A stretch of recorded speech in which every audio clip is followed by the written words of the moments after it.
Okay, so I've never made a video like this, so I'm sorry if it looks bad.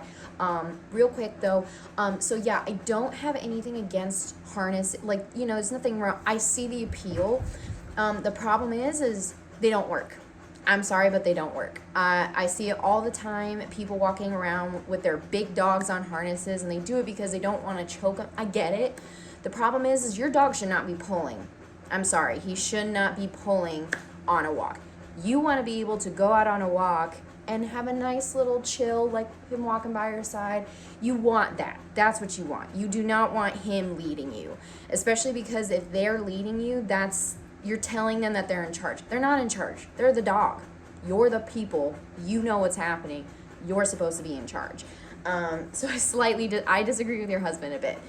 Especially big dogs. They should not be in charge. You need to be in charge. So here's how we do it.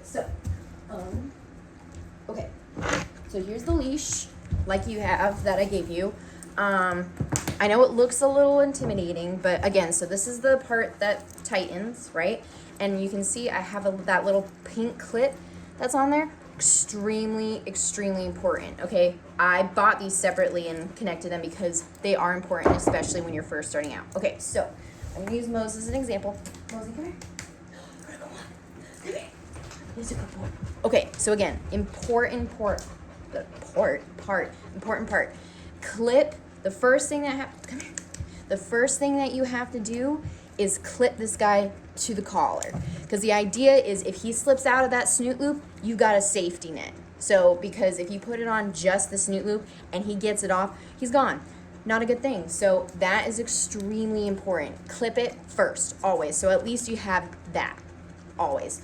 And I can send you more of these. These aren't the greatest, and because he pulls a lot, he may break off.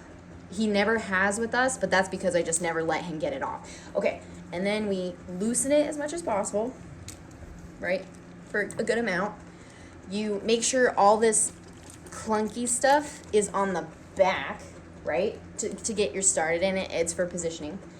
Slip it over his head, full, over his head like he's got a necklace, right?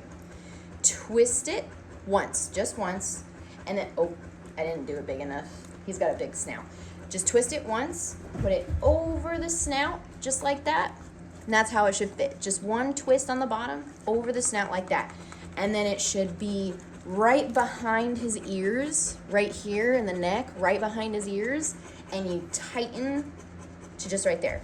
I have this little knot right here because this thingy isn't super tight. I can send you a link for a new leash too, because I think yours is a little worn in too, so it loosens very easily. So I can send you another link for another one, so it stays tight. But the idea is should not be super tight. This should be like this. See how loose that is? That should be loose. That's the idea. You don't want it tight, because the idea is with it loose, first of all, doesn't hurt. So they'll claw at it and stuff.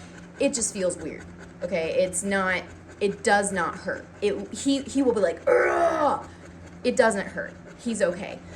He still does it too. I still have to, and anytime, and the idea is that when you tighten it, it communicates with them here.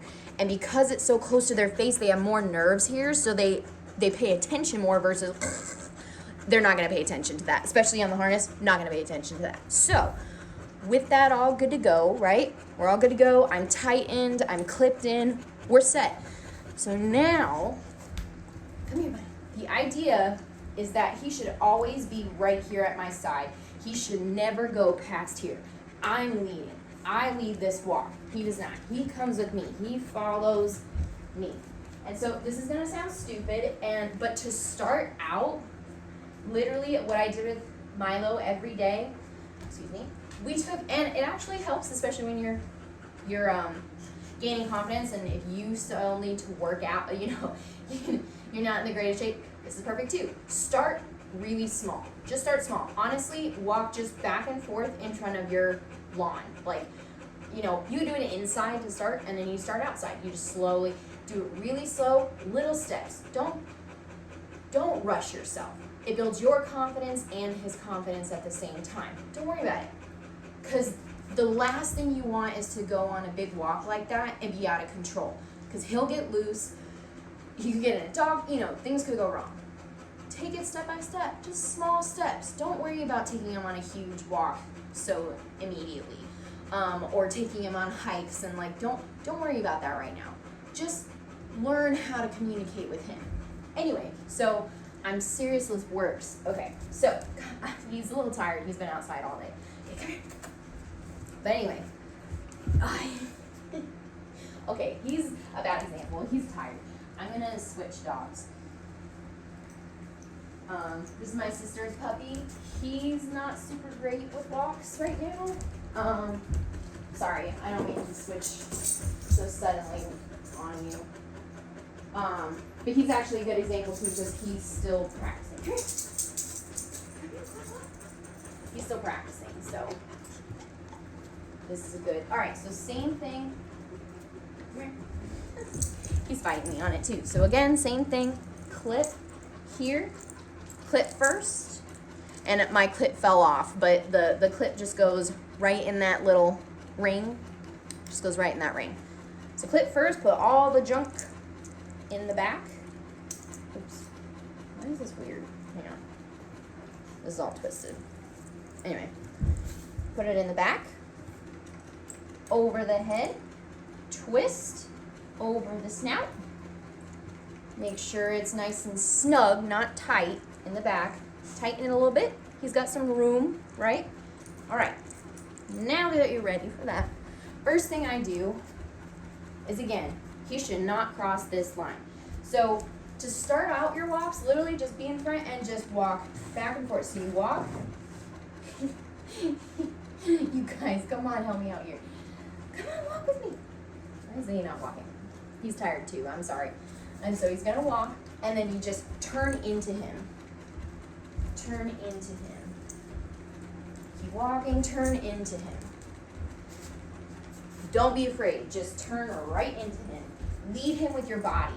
It's the easiest way. Lead, and that's literally what you'll be doing out front. Now, obviously, you'll go a little longer, but my living room is small. But you just kind of go a little bit, turn into him. It lets him, he doesn't like getting hit in the face like that. It's not hurting him, but he's just like, whoa, whoa. It makes him pay attention to what you're doing. And you just literally do that over and over again. Turn into him. He'll start to realize and he'll stay back. Now, oh, see, now he's following me. Now he's waiting for me to turn and he's waiting to see where I'm going. And then you do that over and over again. When he starts getting good at that, you do the same thing, but you do it in the opposite way. Turn on your heel, go the opposite way. If he should start to follow you. If he doesn't, just pop. Don't, you're not pulling. You don't have to be crazy about it. That's the whole point. It's really small movements, just a little pop. Yep, that's it. If you start walking longer, you can pop them as you go. So I'm so tired. But so let's say we start walking, right? We're gonna walk. Come on, I know, we're so tired. Okay, we're walking. If he starts to get in front of me, just pop. Just like that. Just a little, and see how I'm using one hand? That's how it should be. You should be able to walk him with one hand. Especially, I know you have, I know you have less fingers, and so it's much harder, and that's the point, and that's how it should be. You should be using hardly any strength to walk him. You should be able to just hang loosely, one-handed. Heck, I'm barely holding on. That is how you should be walking. And all you have to do, even with the dog, just pop. It's not hurting him. It's literally tiny communications to be like, hey, no, you're like, so if he goes, go too far. Let's say he goes too far ahead of me. Nope, too far ahead of me. Just a little pop. And get back into it. A little pop. And you do it over and over again.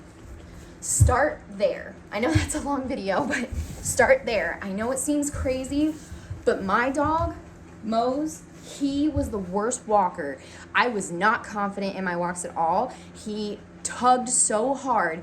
I could not get him to chill. It was like a battle with him the whole time. So I was so nervous to go on walks with him. Just like that, I'm telling you, it works. It works instantly. So do that. Let me know how it goes. Obviously, give him a break and stuff. But like I said, start really small. Don't worry about doing big walks like that right now, especially with people and stuff like that's a lot of distractions. Get confident in that small little area just right in front of your house over and over again. Get confident with how it feels. He should be right next to you. And you don't have to worry about like heel commands, anything like that. Don't worry about that. That's kind of different. And if you want some more info on how to get there eventually, I can show you that. But don't worry about that. All you want is he should be nice and relaxed. Oop. Sorry. He's so tired. All right, let's get started. But again, if he pulls it off, again, that safety should be on. And like I said, if he starts doing this, which he will, because they don't like it, just pull up and pull it tight. He won't be able to get it off. It seems harsh. It's not. He's okay.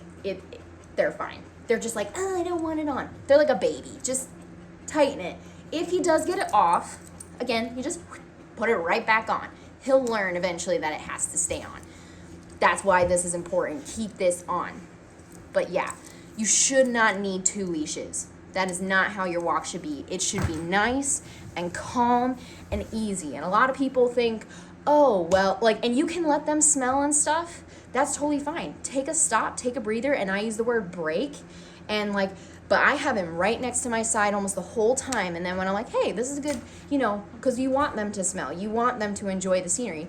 Then I maybe meander around a bit and be like, all right, break. And so I keep him on the leash, of course, but then I kind of let him wander a bit, and I wander with him, and I'm like, yeah, break, here we go. Break is his release command, so that's just like, all right, go ahead, do what you want, but you keep him on the leash, but we'll get to that. But for right now, just start there. Really, really simple. I hope that helps. Sorry if that's confusing. If any of that's confusing, just let me know, and I'll redo the video or whatever you need. Sorry, it's long.